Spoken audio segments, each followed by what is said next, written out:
del Padre. Por eso es que se asemeja al Padre y dice que es el Padre. Y se asemeja al Padre y dice que Él es el Padre, porque en realidad es el anhelo que el Padre Celestial depositó a los ángeles caídos o al ángel Luzbel.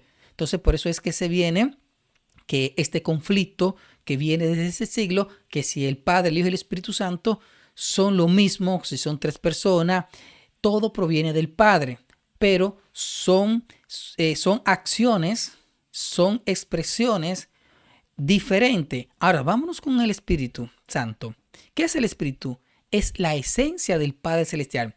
Al Padre Celestial no poder venir en sí mismo, en su esencia, porque va a consumir todo el pecado y él tiene que esperar que pase el proceso del pecado. Entonces, esa esencia bajo el Espíritu, esa esencia se convierte en ese espíritu, en esa fuerza, en ese esplendor. Pero es, por eso es que dice que el Espíritu, ese consolador, tiene que venir en nosotros. Por eso es que vemos que aquí hay una confusión, que hay tres.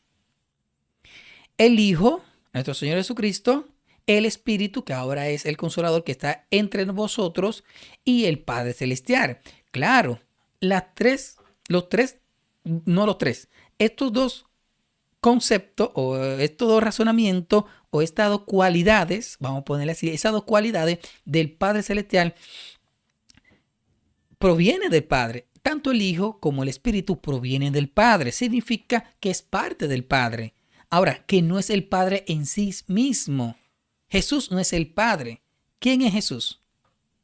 Es ese verbo, ese cordero inmolado, es esa luz que Luzbel rechazó, que se viene a encarnar a través de la profecía del autor del Antiguo Testamento. Entonces ahí es que viene entonces y se mordea.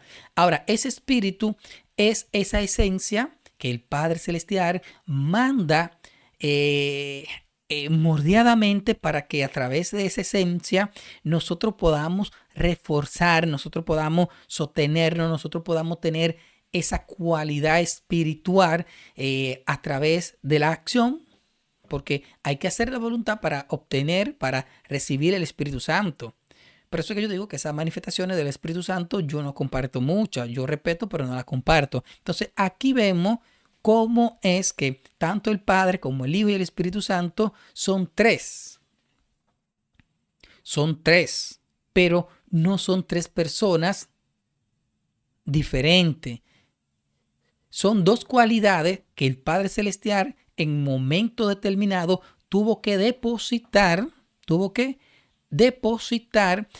a través del lapso de tiempo. Bueno, la primera fue a Luzbel o a los ángeles, ese anhelo que fueran semejante a él, con ese libre albedrío.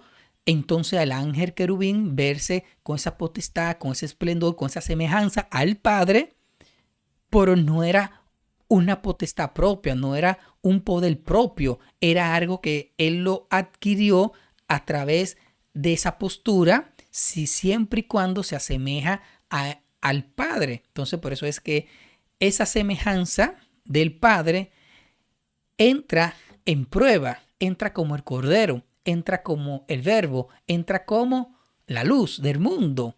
Entonces ahí entra entonces como un ser encarnado a través de esa Virgen llamada María. Entonces ahí tiene un razonamiento propio a través de esa creación. Entonces usted me dirá, ¿hay dos Padres Celestiales? No, porque ya ese ser se unifica, ese anhelo se unifica con el Padre, porque fue un propósito, fue un acontecimiento para que ocurra o para que a través de esa petición o esa decisión de Luzbel, a través de esa negación, entonces se viniera a cumplir. Por eso es que Jesús siempre dice que Él vino a cumplir. Entonces ya sabemos quién es el Padre.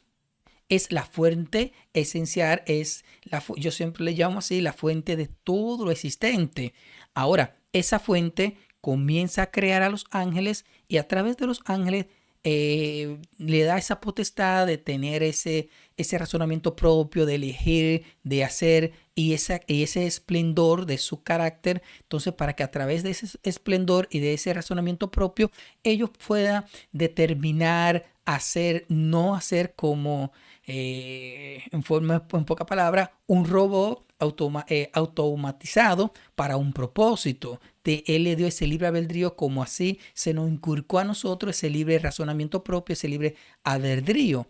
Entonces, ahí es que viene entonces a reflejarse lo que pasó en el reino angelical en nosotros. Por eso es que dice la Santa Escritura que nosotros somos una semejanza de lo que hay en los cielos o en el reino angelical.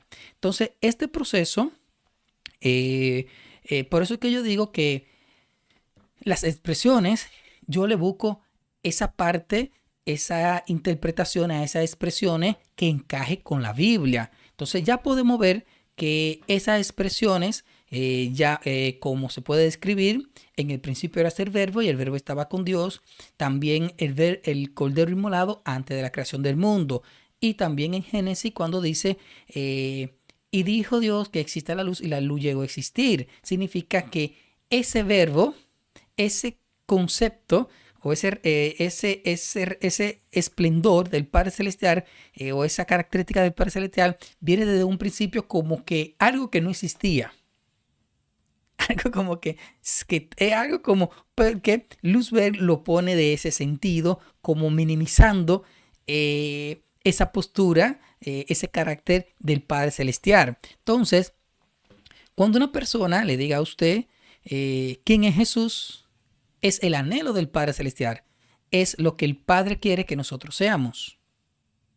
Entonces, si el Padre quiere que seamos semejantes a Él, entonces eso es Jesucristo, ese anhelo. Ahora, ya bajo este proceso de que en el principio era ser verbo y luego el cordero inmolado y luego la luz del mundo, que a través de los procesos, a través del lapso de tiempo que se le dio a Luzberg, por eso es que yo digo que el autor del Antiguo Testamento directamente y el autor del Nuevo Testamento indirectamente, porque a través de la profecía dada por el Dios de Israel es que Jesús viene al Nuevo Testamento a cumplir todo lo que se le fue otorgado o declarado a través de los profetas. Entonces, ya aquí podemos ver quién es Jesús. Jesús es aquel anhelo que